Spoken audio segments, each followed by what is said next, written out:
أعوذ بالله من الشيطان فرعون بسم الله الرحمن الرحيم. وملئه فظلموا بها فانظر كيف كان عاقبة المفسدين. پھر ان پیغمبروں کے بعد ہم نے موسیٰ کو نشانیاں دے کر فرعون اور اس کے آیان سلطنت کے پاس بھیجا تو انہوں نے ان کے ساتھ کفر کیا، سو دیکھ لو کہ خرابی کرنے والوں کا انجام کیا ہوا۔ وقال موسى يا فرعون إني رسول من رب العالمين.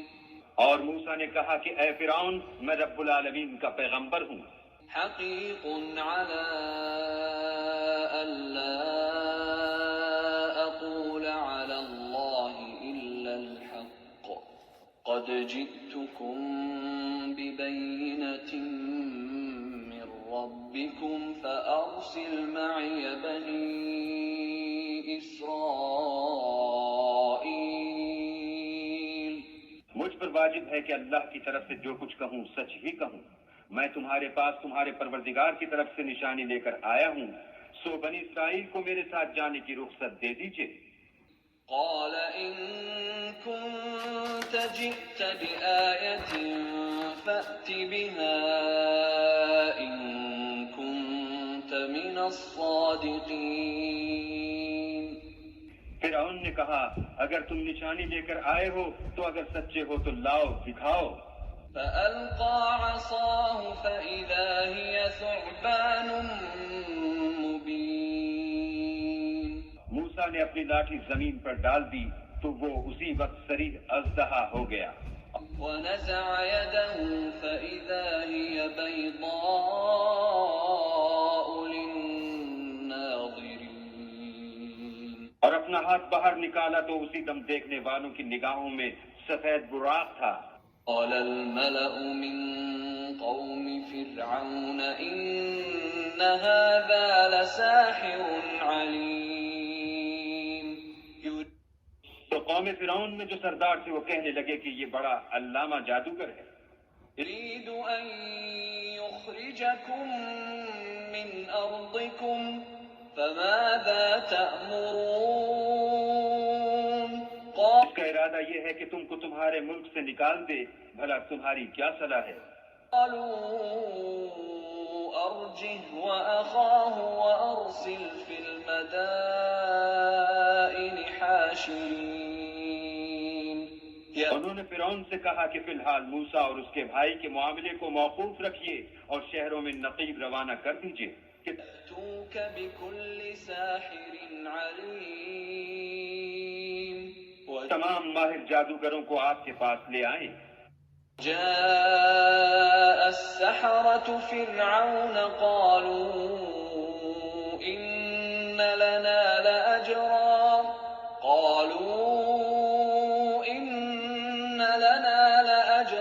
إن كنا نحن الغالبين. چنانچہ ایسا ہی کیا گیا اور جادوگر فرعون کے پاس آ پہنچے اور کہنے لگے کہ اگر ہم جیت گئے تو ہمیں صلہ عطا کیا جائے۔ قال نعم وإنكم لمن المقربين. فرعون نے کہا ہاں ضرور، اور اس کے علاوہ تم مقربوں میں داخل کر لیے جاؤ گے۔ قالوا يا موسى إما أن تلقي وإما أن نكون نحن الملقين. جب فریقین روز مقررہ پر جمع ہوئے تو جادوگروں نے کہا کہ موسیٰ یا تو تم جادو کی چیز ڈالو یا ہم ڈالتے ہیں۔ قال ألقوا فلما ألقوا سحروا أعين الناس واسترهبوهم وجاءوا بسحر عظيم. موسیٰ نے کہا تم ہی ڈالو۔ جب انہوں نے جادو کی چیزیں ڈالی تو لوگوں کی آنکھوں پر جادو کر دیا، یعنی نظر بندی کر دی، اور لاٹھیوں اور رسیوں کے سانپ بنا بنا کر انہیں ڈرا ڈرا دیا اور بہت بڑا جادو دکھایا۔ وَأَوْحَيْنَا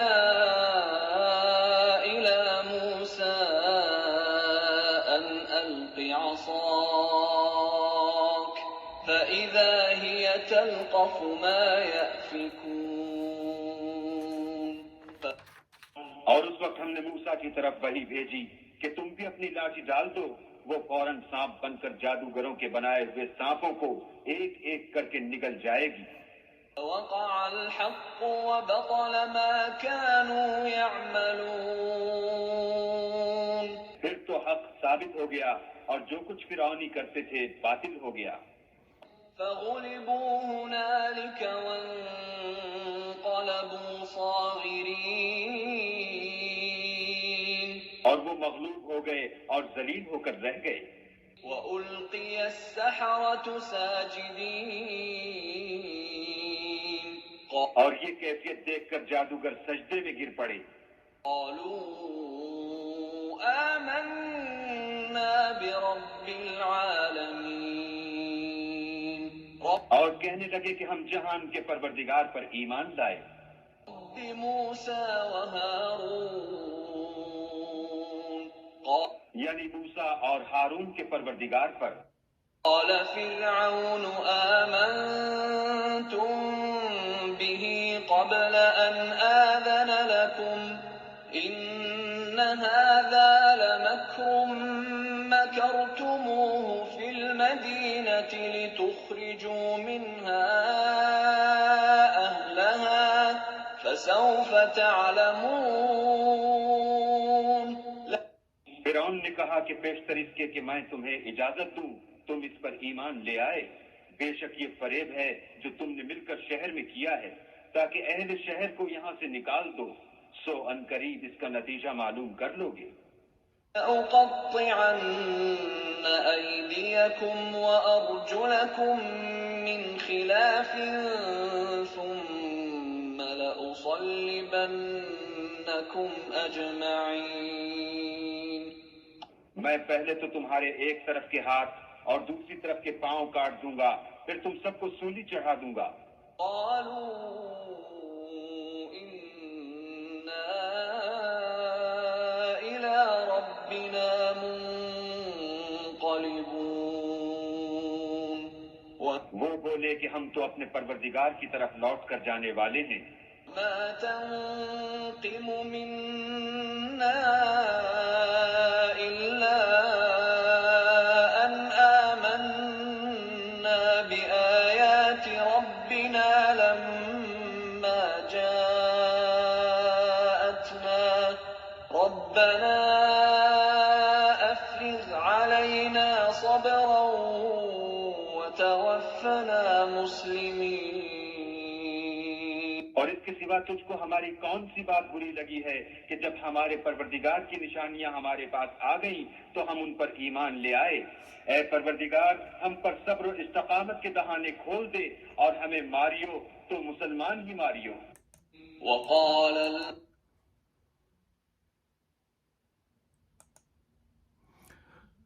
الحمدللہ رب العالمین الصلاۃ والسلام علی اشرف الانبیاء والمرسلین وعلی آلہ وصحبہ وآل بیتہ ومن اتبع سنتہ اجمعین.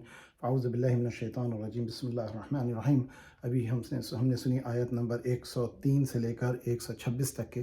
اس میں وہ ذکر ہے جو موسیٰ علیہ السلام کا جو کہ ابھی چلے گا 156 آیتوں تک کے. اور ان آیات میں مختلف مواقع پہ مختلف چیزیں ذکر ہوئی ہیں جو کہ قرآن میں تقریباً موسیٰ علیہ السلام کا ذکر 74 صورتوں میں 136 مرتبہ آیا ہے.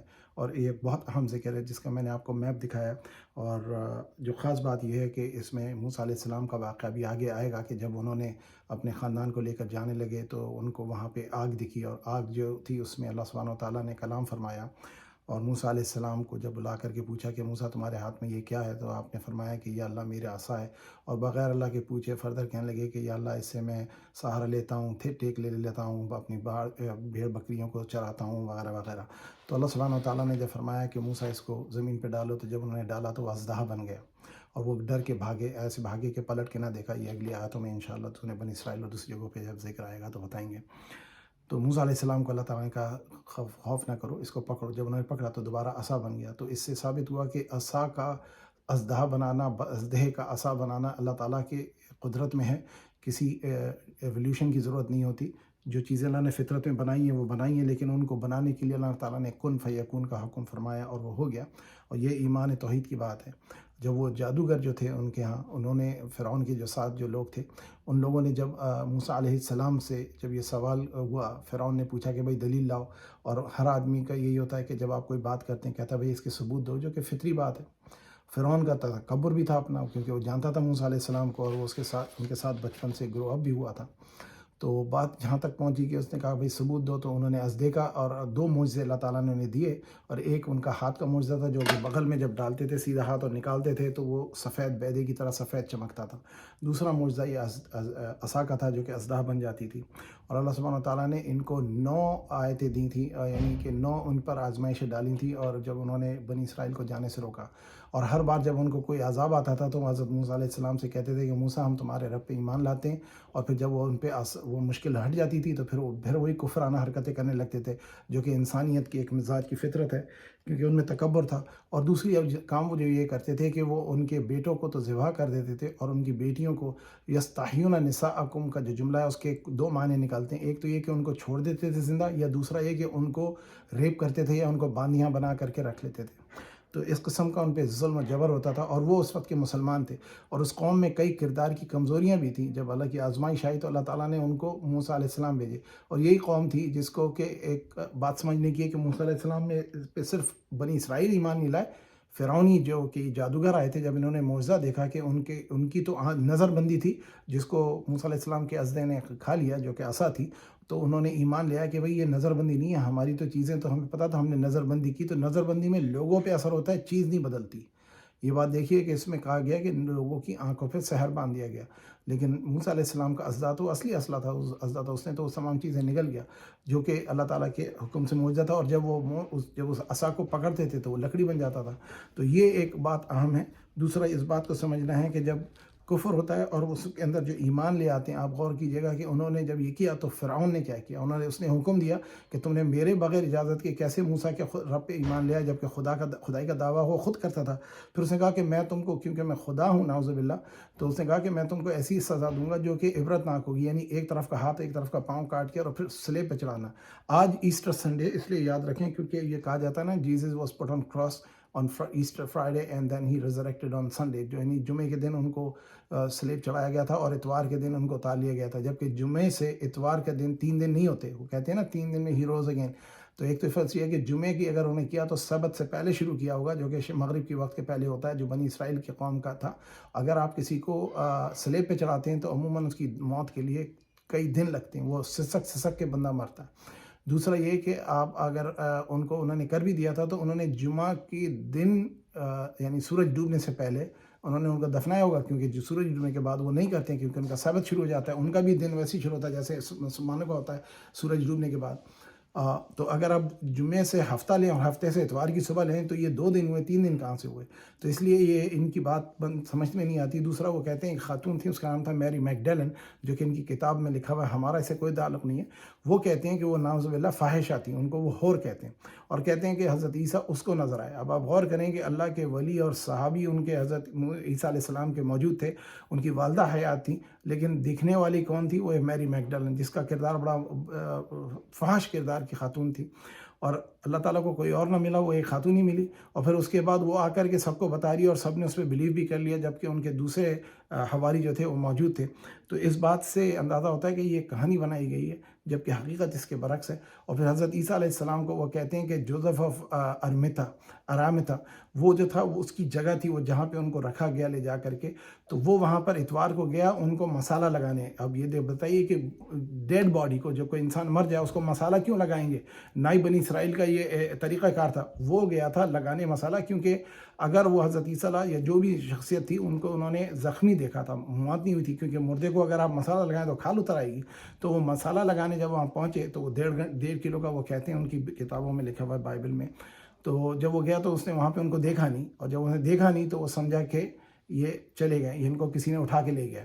اب غور کریں کہ مسالہ لگانے کی ترکیب جو تھی وہ بیسیکلی ان کے زخموں پہ جو بھی جسم تھا، جو ان کا کہا جاتا ہے کہ ان کے حواری کا جسم ان کے جسم سے بدل دیا گیا تھا، اس حواری کے جسم کو، جس کو وہ حضرت عیسیٰ سمجھ رہے تھے، وہ مسالہ لگانے گئے تھے تاکہ ان کے زخموں کو آرام پہنچا سکیں.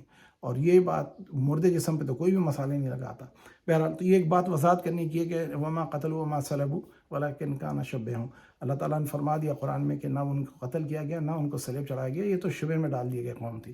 تو اس بات کو ذرا وضاحت سے سمجھ لیں کیونکہ ہمارے عقیدہ اسلام کے مطابق ایسا نہیں ہوا تھا.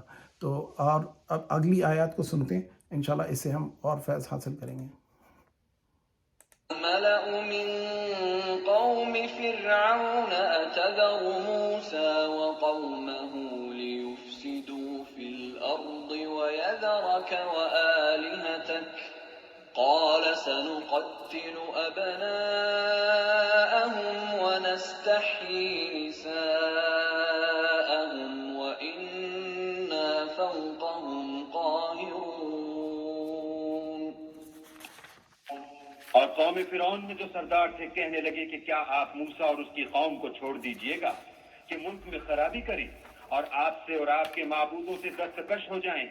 وہ بولے کہ ہم ان کے لڑکوں کو تو قتل کر ڈالیں گے اور لڑکیوں کو زندہ رہنے دیں گے اور بے شبہ ہم ان پر غالب ہیں.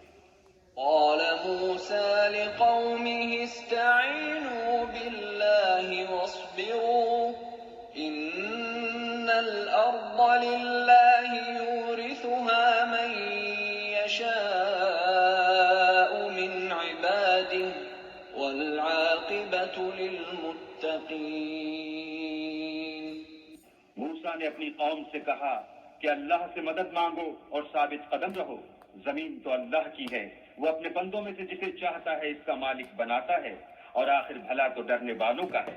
قالوا أوذينا من قبل أن تأتينا ومن بعد ما جئتنا قال عسى ربكم أن يهلك عدوكم ويستخلفكم في الأرض فينظر كيف تعملون. وہ بولے کہ تمہارے آنے سے پہلے بھی ہم کو اذیتیں پہنچتی رہیں اور آنے کے بعد بھی. موسیٰ نے کہا کہ قریب ہے کہ تمہارا پروردگار تمہارے دشمن کو ہلاک کر دے اور اس کی جگہ تمہیں زمین میں خلیفہ بنائے، پھر دیکھے کہ تم کیسے عمل کرتے ہو.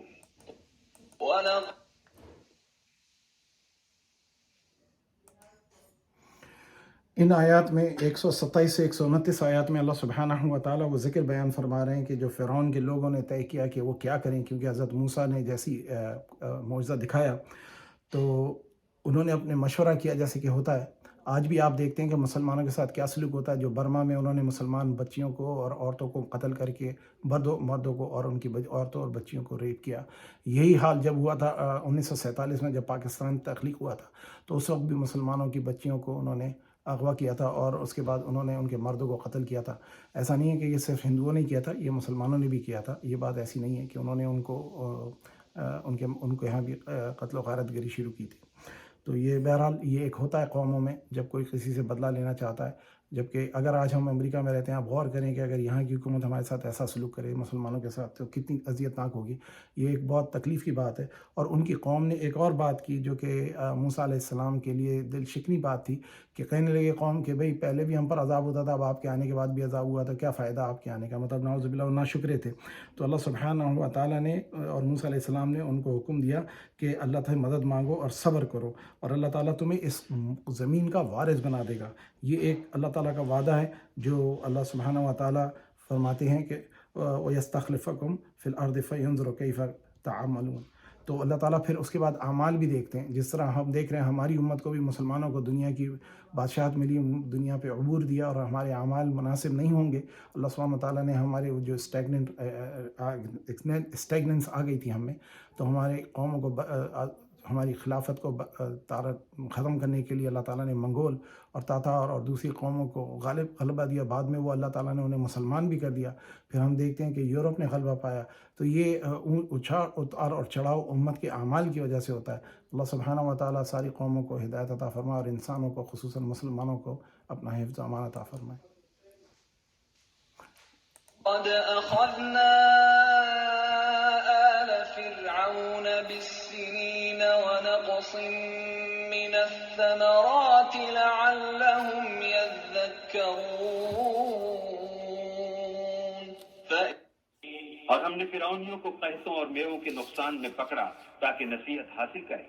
إذا جاءتهم الحسنة قالوا لنا هذه وإن تصبهم سيئة يطيروا بموسى ومن معه ألا إنما طائرهم عند الله ولكن أكثرهم لا يعلمون تو جب ان کو آسائش حاصل ہوتی تو کہتے کہ ہم اس کے مستحق ہیں، اور اگر سختی پہنچتی تو موسیٰ اور ان کے رفیقوں کی بدشگونی بتاتے۔ دیکھو ان کی بدشگونی اللہ کے ہاں مقدر ہے، لیکن ان میں اکثر نہیں جانتے۔ قالوا مهما تأتنا به من آية لتسحرنا بها فما نحن لك بمؤمنين اور کہنے لگے کہ تم ہمارے پاس کوئی ہی نشانی لاؤ تاکہ اس سے ہم پر جادو کرو، مگر ہم تم پر ایمان لانے والے نہیں ہیں۔ أرسلنا عليهم الطوفان والجراد والقمل والضفادع والدم آيات مفصلات فاستكبروا وكانوا قوما مجرمين تو ہم نے ان پر طوفان اور ٹڈیاں اور جوئیں اور مینڈک اور خون کتنی کھلی ہوئی نشانیاں بھیجی، مگر وہ تکبر ہی کرتے رہے اور وہ لوگ تھے ہی گناہ گار۔ لما وقع عليهم الرجز قالوا يا موسى ادع لنا ربك بما عهد عندك لئن كشفت عنا الرجز لنؤمنن لك ولنرسلن معك بني إسرائيل اور جب ان پر عذاب واقع ہوتا تو کہتے کہ موسیٰ ہمارے لیے اپنے پروردگار سے دعا کرو جیسا اس نے تم سے عہد کر رکھا ہے، اگر تم ہم سے عذاب کو ٹال دو گے تو ہم تم پر ایمان بھی لے آئیں گے اور بنی اسرائیل کو بھی تمہارے ساتھ جانے کی اجازت دیں گے۔ لما كشفنا عنهم الرجز إلى أجل هم بالغوه إذا هم ينكثون پھر جب ہم ایک مدت کے لیے جس تک ان کو پہنچنا تھا ان سے عذاب دور کر دیتے تو وہ عہد کو توڑ ڈالتے۔ انتقمنا منهم فأغرقناهم في اليم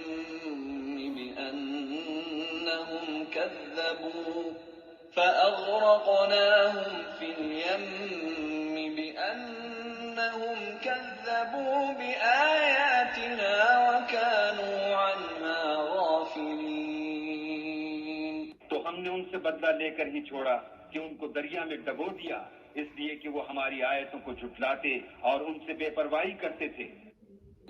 وأورثنا القوم الذين كانوا يستضعفون مشارق الأرض ومغاربها التي باركنا فيها وتمت كلمة ربك الحسنى على بني إسرائيل بما صبروا ودمرنا ما كان يصنع فرعون وقومه وما كانوا يعرشون اور جو لوگ کمزور سمجھے جاتے تھے ان کو زمین شام کے مشرق و مغرب کا جس میں ہم نے برکت دی تھی وارث کر دیا، اور بنی اسرائیل کے بارے میں ان کے صبر کی وجہ سے تمہارے پروردگار کا وعدہ نیک پورا ہوا، اور فرعون اور قوم فرعون جو محل بناتے اور انگور کے باغ جو چھتریوں پر چڑھاتے تھے سب کو ہم نے تباہ کر دیا۔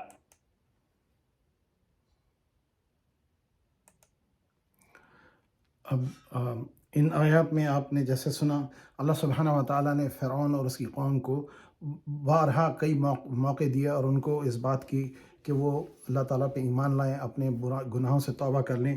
اور ان کی ایک ہی گناہ تھا، وہ فرعون کو خدا مانتے تھے، اور دوسرا یہ کہ وہ ظلم کرتے تھے. ان کا ظلم یہی تھا کہ بنی اسرائیل جو کہ مسلمان تھے، جو اللہ تعالیٰ نے ان کو چنا تھا اور ان کو اس مقام پہ رکھا تھا، ان کے ساتھ ظلم کرتے تھے، اور نبی سے انہوں نے انکار کیا. اور نبی علیہ الصلاۃ والسلام یعنی موسیٰ علیہ الصلاۃ والسلام، ان کا ذکر اتنا خیر ہے کہ آپ ہماری اس میں، جیسے میں نے ذکر کیا کہ قرآن میں 74 آیتوں میں، 114 میں سے 74 آیتوں میں، صورتوں میں موسیٰ علیہ السلام کا اور فرعون کا ذکر آیا کسی نہ کسی طریقے سے، اور ان کے اعمال کا ابھی ہمیں پتہ چلتا ہے، اور ان کے آج بھی ان کی تاریخ اور فرعون کی تاریخ اور ان کے بنائے ہوئے احرام مصر اور جو پیرامڈ جن کو کہا جاتا ہے وہ ابھی بھی موجود ہیں.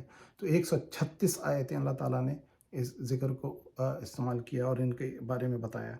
ایک جو بات ہمیں سمجھنے کی ہے کہ وہ یہ، جیسے علماء بیان کرتے ہیں کہ جب ان کے اوپر ٹڈیوں کا اور جوؤں کا اور یہ جو مینڈکوں کا اور خون کا جب عذاب آیا، ایک عجیب سی بات جو مفسرین بیان فرماتے ہیں، وہ کہتے ہیں کہ یہ صرف فرعونی قوم پہ آیا تھا. بنی اسرائیل جو کہ مسلمان تھے ان کو اس سے اثر نہیں پڑتا تھا. یعنی ان کے گھروں میں یہ ٹڈی اور یہ جوئیں وغیرہ نہیں ہوتی تھی، یہ فرعونیوں کے اندر ہوتی تھی، اور ان کے کھانے میں، ان کی ہر چیز میں چلی جاتی تھی، اور ان کو کاٹ کر کے ان کو اذیت ہوتی تھی. پھر وہ مسلمانوں سے کہتے تھے، حضرت موسیٰ علیہ السلام سے جب ان سے برداشت نہیں ہوتی تھی کہ چلو اپنے خدا سے معافی مانگ لو، ہمارے حق میں توبہ کر لیتے ہیں، ہم آئندہ نہیں کریں گے. لیکن جیسے ہی ان پہ وہ عذاب ہٹتا، 9 بار آپ سمجھ لیں کہ انہوں نے یہ کیا. اور ایک روایت میں یہ جو بیان کیا، علماء مفسرین بیان کرتے ہیں کہ جب وہ پانی پیتے تھے تو ان کا پانی لال ہوتا تھا، جب وہ بنی اسرائیل کے لوگوں کا پانی صاف ہوتا تھا، جو کہ خون ہوتا تھا، جس کو یہ آج کل اسرائیلی ریسرچرز کہتے ہیں وہ ریڈ ٹائڈ تھی جو کہ ان کے پانی میں آ گئی تھی. لیکن مسلمانوں کے پانی میں نہیں تھا وہ. اچھا، بنی اسرائیل فرعونیوں نے کیا کیا کہ انہوں نے کہا کہ اپنا پانی اور ان کا پانی ایک ہی کٹورے سے پینا شروع کیا. جب وہ کٹورے سے پیتے تھے تو ان جو مسلمان تھے ان کے پانی صاف آتا تھا، اور وہی پانی جس کٹورے میں پی رہے ہوتے تھے جب ان کے حصے میں جاتا تھا، ان کے منہ میں جاتا تھا، تو وہ خون بن جاتا تھا. یہ ایک بزرگ جو بیان فرماتے ہیں، جو کہ مفسرین، کہ اللہ تعالیٰ نے ان کو عذاب ایسا دیا تھا، یہ ایسی نہیں مان گئے تھے. بڑی مغرور اور بڑی طاقتور قوم تھی.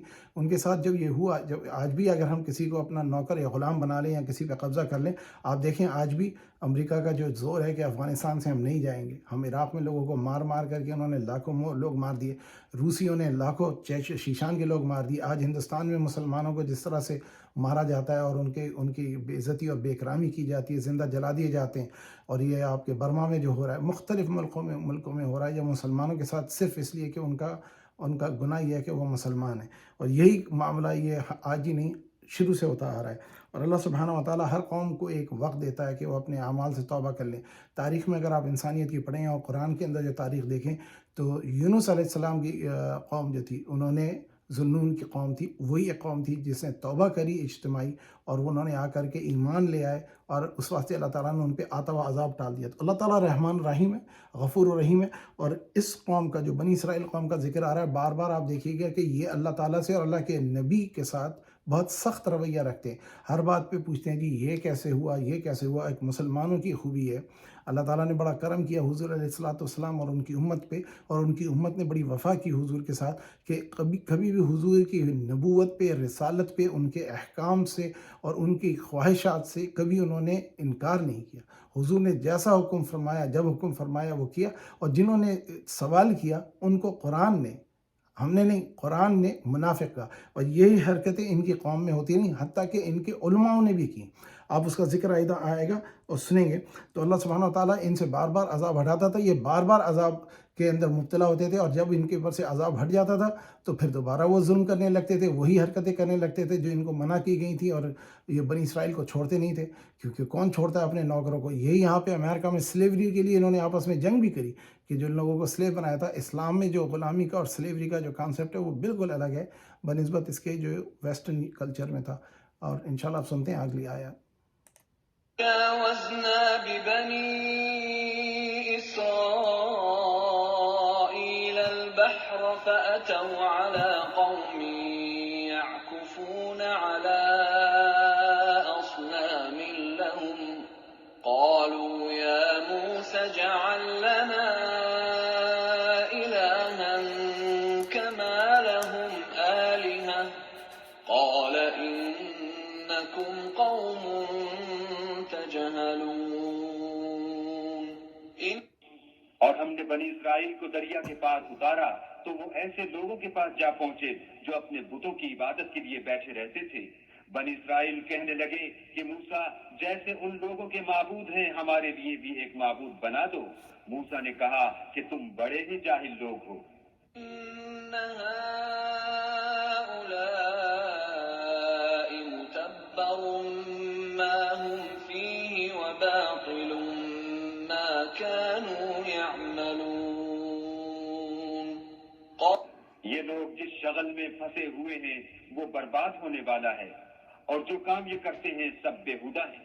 قال أغير الله أبغيكم إلها وهو فضلكم على العالمين اور یہ بھی کہا کہ بھلا میں اللہ کے سوا تمہارے لیے کوئی اور معبود تلاش کروں، حالانکہ اس نے تم کو تمام اہل عالم پر فضیلت بخشی ہے۔ إذ أنجيناكم من آل فرعون يسومونكم سوء العذاب يقتلون أبناءكم ويستحيون نساءكم وفي ذلكم بلاء من ربكم عظيم۔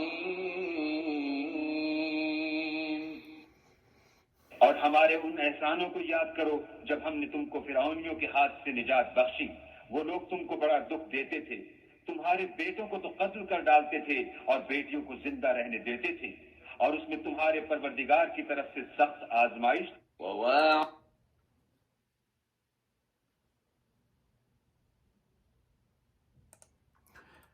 ان 3 آیات میں ایک بہت بڑا معاملہ سمجھ میں آتا ہے، اور وہ یہ کہ اللہ تعالیٰ کا فضل و کرم ہے، شکر ہے ہماری امت مسلمہ پر، حضور علیہ الصلاۃ والسلام کی امت پر، کہ ہمیں ایسی کوئی بہت بڑی معجزات اور آسانیاں بھی نہیں دکھائی گئیں، اور اللہ کے نبی صلی اللہ علیہ وسلم کے صحابہ، اور یہ عرب ایک فضیلت ہے کہ انہوں نے کبھی حضور علیہ الصلاۃ والسلام سے، صحابہ نے کبھی کوئی معجزہ اور دلیل نہیں مانگی۔ جنہوں نے بھی ایمان لائے وہ ایمان لے آئے، جنہوں نے ایمان نہیں لائے وہ نہیں لائے، اور جو کافر تھے وہ کافر تھے، لیکن ان میں ایک طبقہ جو تھا منافق تھا۔ اب مسلمانوں کی خوبی دیکھیے کہ کبھی بھی انہوں نے یہ نہیں کہا حضور سے کہ آپ ہمیں ایک ایسا خدا لا دیں جو، اور آج بھی قیامت تک کے کوئی جسمانی خدا جس کا وجود بنا کر کے انسانوں کے ذہن میں آئے، جیسے ہندوؤں نے کیا ہے، مورتیاں بناتے ہیں اپنے ہاتھ سے۔ تو یہ بنی اسرائیل کی قوم نے جب یہ تمام 9 معجزے دیکھے، اپنی قوم کی غلامی اور آزادی دیکھی، ان کے بچوں کو ذبح ہوتے ہوئے دیکھا، اور دیکھا کہ نبی موسیٰ علیہ السلام نے ان کے ان معجزوں کے ساتھ ان کو مدد کی، اللہ تعالیٰ نے ان کی مدد کی، اس کے باوجود جب انہوں نے ایک قوم کو دیکھا کہ بت پرستی کر رہی ہے، تو انہوں نے اپنے موسیٰ علیہ السلام سے کہا کہ ہمیں بھی اپنا ایک ایسا خدا بنا دو، نعوذ باللہ ثم نعوذ باللہ۔ اب دیکھیے یہ مسلمان تھے، یہ مسلمان ہونے کے بعد بھی انسان ایسے گناہ کر سکتا ہے، یہ دل میں وسوسے اور خیال بھی آ جاتے ہیں۔ یہ ہے کہ وسوسہ آنا گناہ نہیں ہے، خیال آنا گناہ نہیں ہے، لیکن اس پہ عمل پیرا ہونا گناہ ہے۔ اور اسی قوم نے آگے جا کر کے جب موسیٰ علیہ السلام جب 40 دنوں کے لیے وہاں پر اللہ تعالیٰ نے ان کو بلایا تھا کوہ طور پہ، وہاں انہوں نے اللہ تعالیٰ سے خواہش ظاہر کی، رب ارنی انظر الیک، کہ اللہ مجھے توفیق عطا فرما، میں چاہتا ہوں کہ میں تجھے دیکھوں۔ اللہ تعالیٰ نے موسیٰ علیہ السلام کو صرف سننے کی طاقت عطا کی تھی، دیکھنے کی نہیں تھی۔ اور پھر اس کے بعد فرمایا کہ جو زمین پہ رہتے والے کوئی حالت میں انسان اللہ تعالیٰ کو دیکھ نہیں سکتا، کیونکہ یہ جسم اللہ تعالیٰ کی برداشت کے قابل نہیں ہے۔ لیکن ایک اور معجزہ جو دکھتا ہے اس میں اللہ سبحانہ و تعالیٰ نے آئندہ آنے والی آیتوں میں بیان کر دوں تاکہ تسلسل جاری رہے۔ موسیٰ علیہ السلام کا جب یہ ذاتی معجزہ یہ ہوا تھا کہ جب انہوں نے کہا کہ اللہ مجھے اپنا دیدار کرا، تو اللہ تعالیٰ نے فرمایا اس پہاڑ کی طرف دیکھو، جس کا میں نے ابھی تصویر دکھائی آپ کو، اور اگر یہ اپنی جگہ رہا اور جل کے راکھ نہ ہو گیا تو تم مجھے دیکھ لو گے۔ تو جب پہاڑ کو دیکھتے ہیں تو وہ تو جل کے راکھ ہو گیا، اس کا مطلب پہاڑ برداشت نہیں کر سکا تجلی، لیکن موسیٰ علیہ السلام پھر بے ہوش ہو گئے، اور جب ہوش میں آئے تو اللہ تعالیٰ کی تعریف بیان کی، کہا سبحان اللہ۔ تو اب اللہ تعالیٰ کی تعریف بیان کر کے کہ ان کو اس سے اندازہ یہ ہوتا ہے کہ انہوں نے دیکھا تھا لیکن وہ برداشت نہیں کر سکے۔ اور مسلمان مفسرین اور علماء بیان کرتے ہیں کہ اللہ تعالیٰ نے موسیٰ علیہ السلام سے فرمایا کہ تو مجھے نہیں دیکھ سکے گا، لیکن میرا وہ حبیب محبوب محمد صلی اللہ علیہ وسلم جب اس سے ملے گا تو ان سے ملاقات ہوگی، تو مجھے اس جھلک کو دیکھے گا جو میری اس پہ پڑے گی، کیونکہ تمہارا جسم اس کے برداشت کے قابل نہیں ہے۔ تو جو ہم نے معراج میں پڑھا کہ حضور علیہ الصلوۃ والسلام کو اللہ تعالیٰ نے اپنا جلوہ دکھایا، وہ ایک جلوہ اور اللہ تعالیٰ کا دیدار جتنا تھا اللہ تعالیٰ دکھانا چاہتے تھے، جو دکھانا چاہتے وہ دکھایا۔ ما زاغ البصر وما طغى، تو اللہ تعالیٰ نے جو دکھایا حضور کی آنکھ اس سے نہ بے کی نہ ان کے دل نے دھوکہ کھایا۔ تو یہ قرآن کی آیت اس کی دلیل ہے۔ پھر دیکھیے 9 بار موسیٰ علیہ السلام نے جو چھٹے آسمان پر محمد رسول اللہ صلی اللہ علیہ وآلہ وسلم سے ان کی ملاقات ہوتی ہے، تو آپ نے ان کو بار بار بھیجا، جو ہم سب جانتے ہیں کہ 50 نمازوں کا تحفہ ملا تھا، جو کہ کم کر کے بار بار موسیٰ علیہ السلام اللہ تھے جب حضور کلام فرماتے تو اللہ کی تجلی پڑتی تھی جو موسیٰ علیہ السلام دیکھتے تھے اور ان کو تقویت ہوتی ہے، علماء کی تفسیر ہے۔ اور انہوں نے 5 نمازیں کروا دی، لیکن اللہ تعالیٰ نے فرمایا 5 پڑھو گے لیکن 50 کا ثواب ملے گا تمہیں، اور کسی کو اپنے ساتھ لاؤ گے تو اس کا 27 جماعت کے ساتھ اگر پڑھو گے تو 27 گنا اور ملے گا، اور اس کی نماز جس کو لائے ہو اس کا بھی ثواب تمہیں ملے گا۔ مردوں پہ با جماعت نماز فرض، عورتوں پہ با جماعت نماز فرض نہیں ہے اسلام میں، اور جہاں تک کہ مسجد ہے، مسجد جانے کا ہر قدم پہ ایک نفل حج مقبول کا ثواب ہے۔ تو یہ تمام جو نیکیاں اور جو ثواب ہیں ہمارے لیے لکھے گئے ہیں، اللہ سبحانہ و تعالیٰ اس کو قبول فرمائے۔ تو یہ ایک مسلمانوں کے درمیان اور بنی اسرائیل کے درمیان فرق ہے کہ حضور کی امت نے جیسا حضور نے بتایا ویسا ہی قبول کیا، اللہ تعالیٰ کو کبھی سوال نہیں کیا اور کبھی کوئی ڈیمانڈ نہیں کی۔ جیسے عیسیٰ علیہ السلام کے قوم نے جب وہ کہا کہ یا عیسیٰ علیہ السلام ہمیں آپ ایک کھانا کھلوا دیں جنت کا۔ اب دیکھیے مسلمانوں نے صبر کیا ہے، اور صبر کا پھل جو ہے اللہ تعالیٰ ہمیں انشاءاللہ دے گا۔ اگلی آیات سنتے ہیں، اور یہ واقعات جو آنے والے ہیں ان کو سن لیں کہ جب وہ موسیٰ علیہ السلام جب وہاں پہ گئے، اور جہاں پہ اللہ تعالیٰ نے ان سے 40 دن اپنے پاس رکھا، اور ان کو جو توریت کے صحفے اللہ تعالیٰ نے عطا فرمائے، جن میں 10 کمانڈمنٹس جن کو کہا جاتا ہے، کہ جو کہ 10 ان کے نکات دیے تھے جو ان کے لیے قانون تھا۔ جب وہ واپس آئے تو اللہ تعالیٰ نے وہیں انہیں بتا دیا تھا کہ تمہاری قوم جو ہے تمہارے پیچھے کیا کر رہی ہے، اس کو جا کے دیکھو۔ جب وہ وہاں پہنچے تو انہوں نے اپنے بھائی حضرت ہارون علیہ السلام جو کہ ان کے بڑے بھائی تھے، ان کو ذمہ دار بنایا تھا قوم کا۔ جب انہوں نے ذمہ داری لی تھی تو موسیٰ علیہ السلام وہاں جب گئے تو پتہ لگا کہ قوم نے غلبہ کیا، اور ایک بندہ تھا جس کا نام تھا سامری، اس نے دیکھا کہ جبرائیل علیہ السلام جب ان کو فرعون کو ڈبو کر کے جب وہ جا رہے تھے تو اس نے ان کے گھوڑے کے قدم دیکھے، جہاں وہ پڑتے تھے وہاں سے جان آ جاتی تھی، زمین میں گھاس اگتی تھی۔ وہ سمجھ گیا کہ یہ اس میں کوئی خاص خوبی ہے، اس نے اس کو اٹھا کر کے اپنے پاس جمع کر لیا۔ پھر جب یہ موسیٰ علیہ السلام کی قوم پہلے یہ بت مانگ رہی تھی، جب انہوں نے دیکھا کہ جب موسیٰ علیہ السلام نہیں ہے تو سامری نے لوگوں کو کہا کہ وہ تو چلے گئے، وہ شاید اب مر گئے، نعوذ باللہ، وہ اب نہیں آئیں گے، اب تو وہ پردہ کر گئے، تو تم کو میں خدا بنا کے دیتا ہوں جس کی تم خواہش مند تھے۔ اس نے پھر ان کو ایک بچھڑا بنانے کو کہا، اور اس نے کہا کہ تمام اپنے زیورات لاؤ۔ اس نے پھر اس کا بچھڑا بنایا، اور اس کے منہ میں کہتے ہیں روایت کے مطابق کہ اس نے مٹی ڈالی تو اس میں سے آواز آنے لگی۔ اس کا شیپ کچھ ایسا تھا کہ جب ہوا گزرتی تھی تو آواز آتی تھی۔ تو اگلی آیات میں اس کا ذکر آئے گا۔ اور پھر اس کے بعد جب موسیٰ علیہ السلام واپس تشریف لائے، آپ نے جب دیکھا کہ قوم یہ کر رہی تھی تو آپ نے اپنے بھائی کی داڑھی پکڑی، اس کے بال پکڑے، اور ان کو کہا کہ تم نے یہ میرے پیچھے کیا کیا؟ تو وہ کہنے لگے ہارون علیہ السلام کہ میرے بھائی ماں جائے تو ایسا میرے ساتھ مت کرو، کیونکہ یہ لوگ تو چاہتی مجھے مارنا تھے، انہوں نے مجھ پہ غلبہ کیا، اور میں نے امت کے اتحاد کے لیے میں نے ان کو کچھ نہیں کہا، اور میرے ساتھ کم رہ گئے تھے لوگ، تو ہم نے اسی میں عافیت سمجھی کہ تم تو آؤ گئی اور تم آ کر کے پھر ان کا حساب کرو گے۔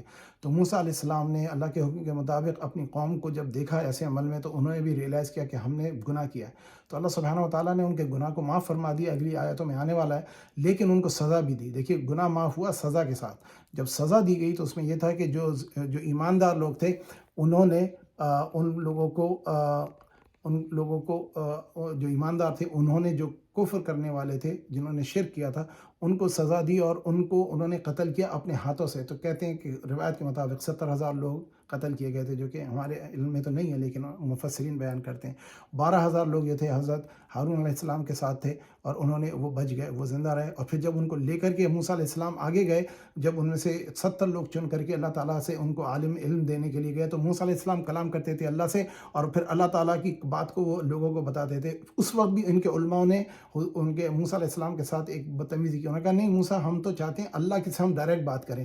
تو پھر ان کو اللہ تعالیٰ نے ایک آواز اور زلزلہ ڈالا جس سے وہ سب مر گئے۔ پھر موسیٰ علیہ السلام نے توبہ کی اپنی قوم کے بارے میں، ہارون علیہ السلام نے توبہ کی اپنی قوم کے بارے میں، کہ یا اللہ اگر ان کو تجھے مارنا ہی تھا تو پہلے مار دیتا، ہمیں بھی مار سکتا تھا تو میں اپنی قوم کے پاس کیا کہوں گا جا کر کے؟ یہ 70,000 70 میں جو علماء لے کر آیا تھا یہ تو سب مر گئے۔ تو اللہ تعالیٰ نے پھر ان کی دعا قبول کی اور انہوں نے اللہ سے استغفار کی. غور کیجئے، نبی نے اپنے گناہ گاروں کے کہا کہ چند لوگوں کے گناہوں سے ہماری پوری قوم پہ عذاب نہ ڈال، تو انہوں نے اللہ تعالیٰ نے ان کی توبہ قبول کی. اب سنتے ہیں انشاءاللہ اگلا ذکر. وعدنا موسى 30 ليلة وأتممناها ب10 فتم ميقات ربه 40 ليلة وقال موسى لأخيه هارون اخلفني في قومي وأصلح ولا تتبع سبيل المفسدين. اور ہم نے موسیٰ سے 30 رات کی میعاد مقرر کی اور 10 راتیں اور ملا کر اسے پورا چلا کر دیا. تو اس کے پروردگار کی 40 رات کی میعاد پوری ہو گئی اور موسیٰ نے اپنے بھائی ہارون سے کہا کہ میرے کوہ طور پر جانے کے بعد تم میری قوم میں میرے جانشین ہو، ان کی اصلاح کرتے رہنا اور شریروں کے رستے نہ چلنا.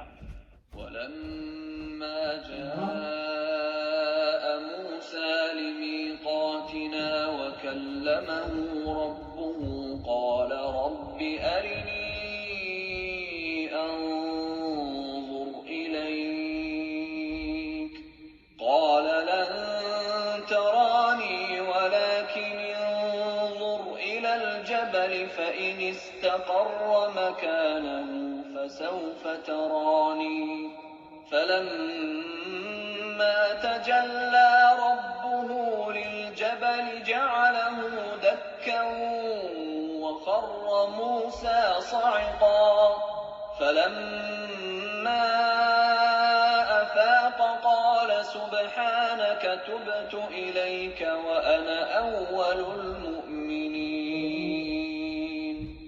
اور جب موسیٰ ہمارے مقرر کیے ہوئے وقت پر کوہ طور پر پہنچے اور ان کے پروردگار نے ان سے کلام کیا تو کہنے لگے کہ اے پروردگار مجھے جلوہ دکھا کہ میں تیرا دیدار بھی دیکھوں. پروردگار نے کہا کہ تم مجھے ہرگز نہ دیکھ سکو گے، ہاں پہاڑ کی طرف دیکھتے رہو، اگر یہ اپنی جگہ قائم رہا تو تم مجھ کو دیکھ سکو گے.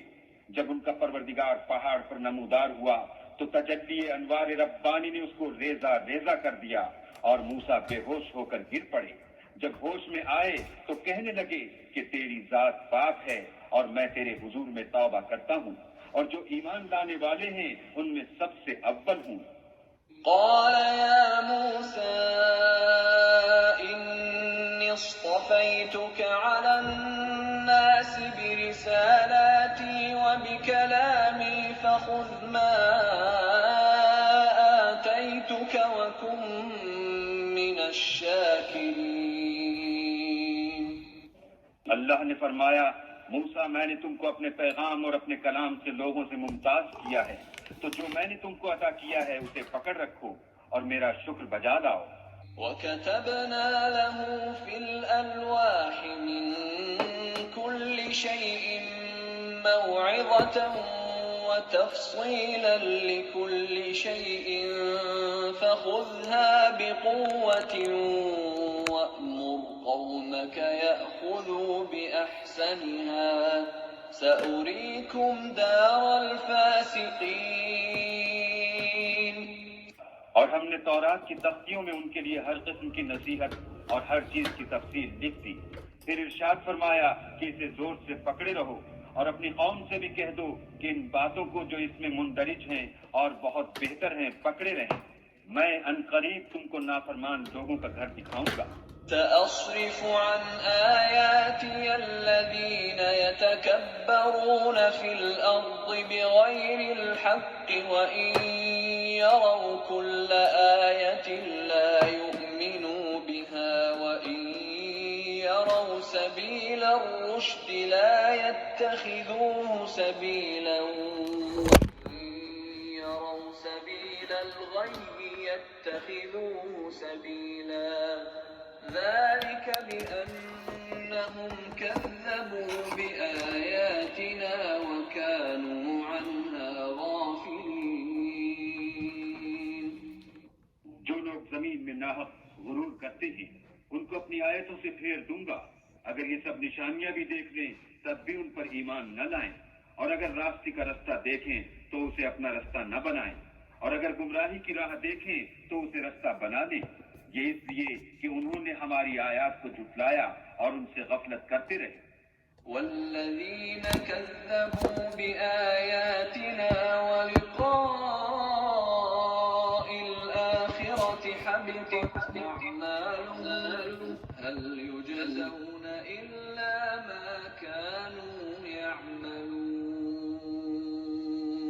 اور جن لوگوں نے ہماری آیتوں اور آخرت کے آنے کو جھٹلایا ان کے اعمال ضائع ہو جائیں گے، یہ جیسے عمل کرتے ہیں ویسا ہی ان کو بدلہ ملے گا۔ واتخذ قوم موسى من بعده من حليهم عجلا جسدا له خوار ألم يروا أنه لا يكلمهم ولا يهديهم سبيلا اتخذوه وكانوا ظالمين۔ اور قوم موسیٰ نے موسیٰ کے بعد اپنے زیور کا ایک بچڑا بنا لیا، وہ ایک جسم تھا جس میں سے بیل کی آواز نکلتی تھی۔ ان لوگوں نے یہ نہ دیکھا کہ وہ نہ ان سے بات کر سکتا ہے اور نہ ان کو رستہ دکھا سکتا ہے، اس کو انہوں نے معبود بنا لیا اور اپنے حق میں ظلم کیا۔ ولما سقط في أيديهم ورأوا أنهم قد ضلوا قالوا لئن لم يرحمنا ربنا ويغفر لنا لنكونن من الخاسرين۔ اور جب وہ نادم ہوئے اور دیکھا کہ گمراہ ہو گئے ہیں تو کہنے لگے کہ اگر ہمارا پروردگار ہم پر رحم نہیں کرے گا اور ہم کو معاف نہیں فرمائے گا تو ہم برباد ہو جائیں گے۔ ولما رجع موسى إلى قومه غضبان أسفا قال بئس ما خلفتموني من بعدي أعجلتم أمر ربكم وألقى الألواح وأخذ برأس أخيه يجره إليه قال ابن أم إن القوم استضعفوني وكادوا يقتلونني فلا تشمت بي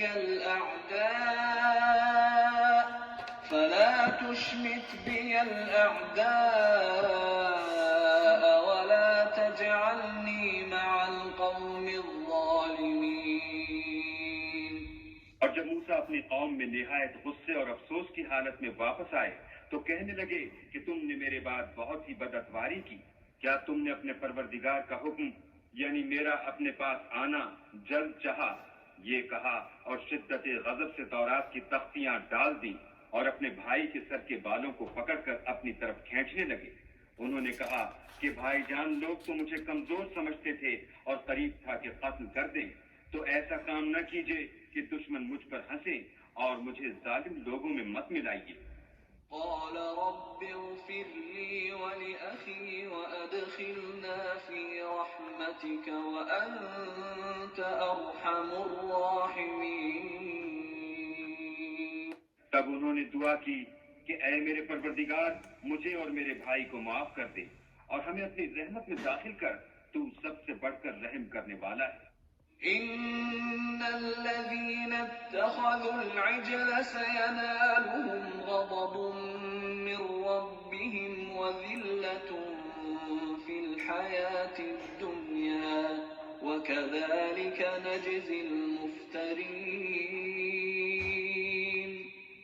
اللہ نے فرمایا کہ جن لوگوں نے بچڑے کو معبود بنا لیا تھا ان پر پروردگار کا غضب واقع ہوگا اور دنیا کی زندگی میں ذلت نصیب ہوگی، اور ہم افطرا پردازوں کو ایسا ہی بدلہ دیا کرتے ہیں۔ اور والذین عملوا السیئات ثم تابوا من بعدها وآمنوا ان ربک من بعدها لغفور رحیم۔ اور جنہوں نے برے کام کیے پھر اس کے بعد توبہ کر لی اور ایمان لے آئے تو کچھ شک نہیں کہ تمہارا پروردگار اس کے بعد بخش دے گا کہ وہ بخشنے والا مہربان ہے۔ وَلَمَّا فلما سكت عن موسى الغضب أخذ الألواح وفي نسختها هدى ورحمة للذين هم لربهم يرهبون. اور جب موسیٰ کا غصہ فروغ ہوا تو تورات کی تختیاں اٹھا لیں اور جو کچھ ان میں لکھا تھا وہ ان لوگوں کے لیے جو اپنے پروردگار سے ڈرتے ہیں ہدایت اور رحمت تھی. واختار موسى قومه 70 رجلا لميقاتنا فلما أخذتهم الرجفة قال رب لو شئت أهلكتهم من قبل وإياي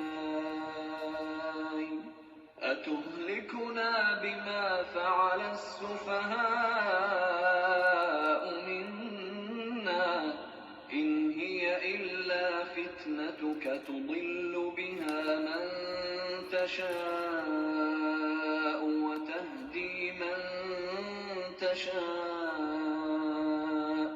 أنت ولينا فاغفر لنا وارحمنا وأنت خير الغافرين. اور موسیٰ نے اس میعاد پر جو ہم نے مقرر کی تھی اپنی قوم کے 70 آدمی منتخب کر کے کوہ طور پر حاضر کیے. جب ان کو زلزلے نے پکڑا تو موسیٰ نے کہا کہ اے پروردگار اگر تو چاہتا تو ان کو اور مجھ کو پہلے ہی سے ہلاک کر دیتا. کیا تو اس فعل کی سزا میں جو ہم میں سے بے عقل لوگوں نے کیا ہے ہمیں ہلاک کر دے گا؟ یہ تو تیری آزمائش ہے. اس سے تو جس کو چاہے گمراہ کرے اور جسے چاہے ہدایت بخشے. تو ہی ہمارا کارساز ہے. تو ہمیں ہمارے گناہ بخش دے اور ہم پر رحم کر اور تو سب سے بہتر بخشنے والا ہے. واكتب لنا في هذه الدنيا حسنة وفي الآخرة إنا هدنا إليك قال عذابي أصيب به من أشاء ورحمتي وسعت كل شيء فسأكتبها للذين يتقون ويؤتون الزكاة والذين هم بآياتنا يؤمنون. اور ہمارے لیے اس دنیا میں بھی بھلائی لکھ دے اور آخرت میں بھی. ہم تیری طرف رجوع ہو چکے. فرمایا کہ جو میرا عذاب ہے اسے تو جس پر چاہتا ہوں نازل کرتا ہوں اور جو میری رحمت ہے وہ ہر چیز کو شامل ہے. میں اس کو ان لوگوں کے لیے لکھ دوں گا جو پرہیزگاری کرتے اور زکوٰۃ دیتے اور ہماری آیتوں پر ایمان رکھتے ہیں.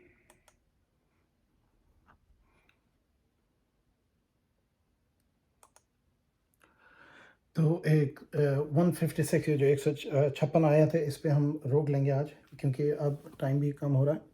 تو ان آیات کو جیسے میں نے آپ سے پہلے ذکر کیا کہ یہ واقعہ جو ان کی قوم کے ساتھ موسیٰ علیہ السلام کے ایک تو فرعون کے ساتھ مسئلہ تھا، پھر اس کے بعد ان کی اپنی قوم اور اپنی امت جو کہ ان کے ساتھ ایمان لانے والے تھے جن کے لیے اللہ تعالیٰ یہ سب کچھ کر رہا تھا، وہی اللہ تعالیٰ پہ اور موسیٰ علیہ السلام پہ ایک تو ان کے حکم عزولی کرتے تھے اور اللہ تعالیٰ کے احکام کو بھی نہیں مانتے تھے، اور نبی پہ بھی وہ زبردستی ان کو پر تنگ کرتے تھے اور ان کو اذیتیں دیتے تھے، جو کہ اللہ تعالیٰ نے ان قرآن کے اس میں بیان کیا ہے. حضور علیہ السلام کی امت کو یہ فضیلت حاصل ہے کہ انہوں نے یہ عمل نہیں کیا، اور یہ عمل نہ کرنے کی وجہ سے اللہ تعالیٰ نے مسلمانوں کو ایک بڑا اکرام کا موقع دیا ہے اور عزت کا موقع دیا ہے، جس کو کہ ہم اللہ تعالیٰ کا جتنا شکر ادا کریں کم ہے. اور اللہ سبحانہ و تعالیٰ ہمیں اپنے نبی کی سنت پہ عمل کرنے اور قرآن کو سمجھنے اس پہ عمل کرنے کی توفیق عطا فرمائے. اب میں اس کو ٹرانسمیشن کو شیئرنگ کو روک رہا ہوں، اور کوئی صاحب جن کو کوئی سوال ہو کوئی وضاحت ہو تو ذکر کریں، کیونکہ میں نے پہلے ہی اس کو بتا دیا تھا، پھر میں نے یہ آیتیں چلائی ہیں جو سنی. تو اس میں ایک بہت بڑا میسیج یہ ہے کہ ایک تو اللہ تعالیٰ جب کسی کو آزمانا چاہتا ہے تو اس پہ بڑی آزمائشیں بھی آتی ہیں، اور ان کو بار بار اللہ تعالیٰ آزمائشیں ڈال کر کے پریشانیاں ڈال کر کے ان کو ایمان کی طرف بلاتے ہیں. اور بنی اسرائیل کے ساتھ جو فرعونیوں کے ساتھ ہوا تھا کہ جب وہ اپنی خطاؤں کو مان کر کے اللہ تعالیٰ کے عذاب کو سمجھتے تھے تو توبہ کرتے تھے. اسی طرح آج کے وقت میں ہمارے پاس یہ کووڈ کا انفیکشن آیا ہے، جس میں اگر مسلمانوں پہ آتا ہے تو اس کا مطلب یہ ہے کہ اللہ تعالیٰ کی آزمائش ہے، اور جو کافر ہیں ان کے لیے یہ اللہ کا عذاب ہے۔ اور حضرت علی اور حضور سے یہ بات ملی ہے اطلاع کہ جب کبھی کوئی قوم یا کبھی انسانیت پہ کوئی آزمائش آتی ہے تو اس کی کیا وجوہات ہوتی ہیں، تو آپ نے یہی فرمایا کہ اگر آزمائش آئے اور اس کے بعد بندے کا ایمان بڑھ جائے اور اس کے عمل بہتر ہو جائے اور وہ توبہ اور استغفار کا دروازہ جو کھلا رہتا ہے وہ رہے، تو اس کا مطلب ہے اللہ تعالیٰ کا امتحان ہے۔ لیکن اگر کوئی آدمی کفر میں آ جائے اور پھر اللہ تعالیٰ کے اسے اور کفر کرنے لگے کہ مجھ پر یہ مشکل پریشانی کیوں آئی ہے، تو اس کا مطلب وہ عذاب میں ہے۔ تو استغفار اور توبہ کا راستہ کھلا ہوا ہے۔ ان آیات کو سن کر یہ سمجھ میں آتی ہے بات کہ اللہ تعالیٰ نے بنی اسرائیل کو معاف کیا، لیکن ان کو پھر قتل بھی کرنے کا حکم دیا اور ان کو شہید کا درجہ ملے گا۔ علماء کا یہ ایسا بیان ہے۔ حضور علیہ السلام کی امت پہ اس قسم کی کوئی آزمائش نہیں آئی، اور اللہ تعالیٰ کا کرم ہے کہ امت مسلمہ پہ اللہ تعالیٰ ہم نے کوئی ایسا عمل نہیں کیا کہ جس میں ہم اپنے نبی سے انکار کریں یا نبی کے حکم سے انکار کریں یا اللہ کے قرآن سے انکار کریں۔ اور اگر کوئی ہم میں سے ایسا کرتا بھی ہے جو کہتا ہے کہ میں مسلمان ہوں، تو اسلام سے وہ خارج ہو جاتا ہے۔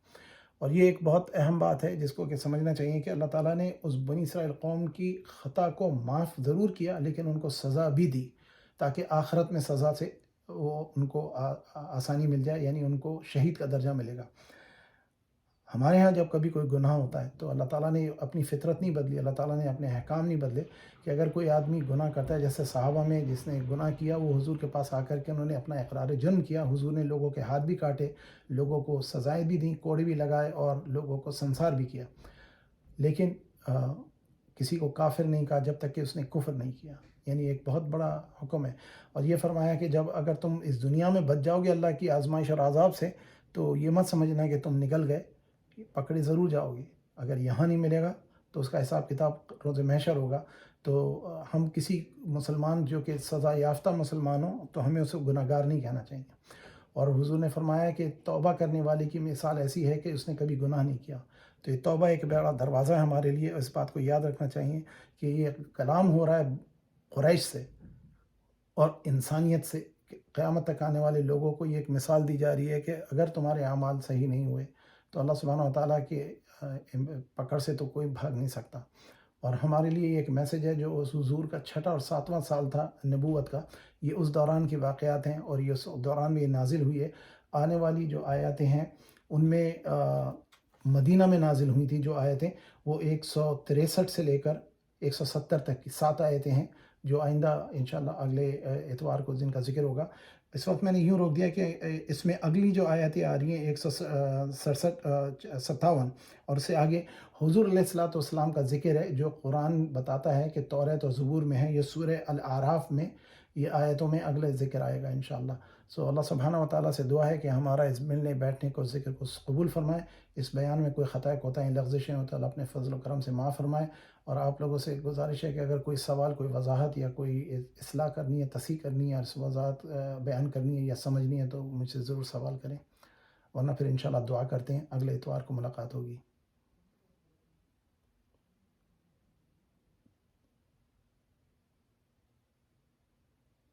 اچھا، کوئی سوال نہیں لگ رہا، چلیں پھر انشاءاللہ دعا کرتے ہیں، اللہ تعالیٰ قبول فرمائے۔ الحمدللہ۔